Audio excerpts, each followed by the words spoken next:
In academia, there's this thing called a sabbatical, where you leave your regular job for a year, 6 months, and you do something different. Then you come back and you take those new experiences, that new perspective, and enhance the way you do your regular job.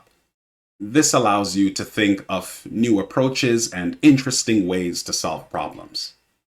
Sabbaticals are important if you want to inspire creative thinking, because having new and diverse experiences is important for inspiring creative thinking. We've got a problem in Washington today where the only experience possessed by the vast majority who hold elected office is that they've always held elected office.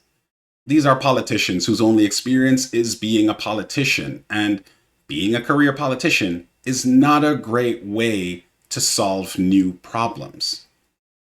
You don't have to take my word for this. Do you know who else believes we need fewer career politicians? Other politicians. Right before the election, I talked to Bernie, uh, and I was like, "Well, what do you think we should be doing differently right now?" And that was one of the things he talks about. Like, we're not talking enough about money in politics. We're not talking enough about corruption. You have, Joe Biden with an op-ed this week about how we need to remember the insurrection. Democrats were desperately trying to make this case about democracy, but people didn't either care enough or believe it or make it salient enough in their vote. And part of that is about credibility. Democrats need to make an argument about these kinds of issues, but part of it is message, part of it is messenger. Do you believe Democrats have the credibility right now to be the party of taking on corporate interest, taking on money in politics? How can we just do a rebrand? Yeah, no, I do not think we have the requisite credibility today.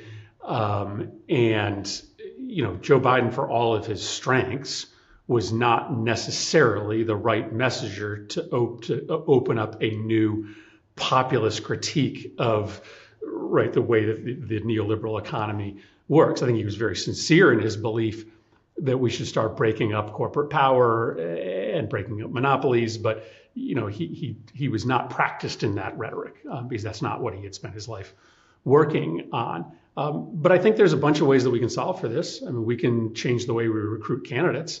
I think I do a pretty good job as a United States Senator, but maybe we should not have as many lawyers, and maybe we should have more folks who come straight out of working class or union backgrounds running for office at the local and federal level. I think that would help us build credibility as a party. We can understand how our really good ideas that just sort of toy with the margins of the existing marketplace don't inspire people. I like the fact that we are bulk negotiating through Medicare prescription drug prices, but that really falls cold with a lot of folks. We should just cap prescription drug prices. We should just say that nobody should pay more than X for these 25 super important drugs. We should just say that your rent can't increase by more than X percentage a year, that credit card fees can't go higher than this number. I think we just need to be engaged in sort of more broadside frontal assaults on the existing marketplace, have bolder economic reform ideas, and maybe think about having a better diversity of candidate backgrounds. Let's heed what we just heard from the senator from Connecticut.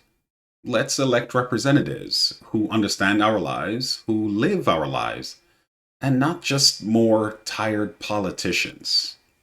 Let's try doing something different.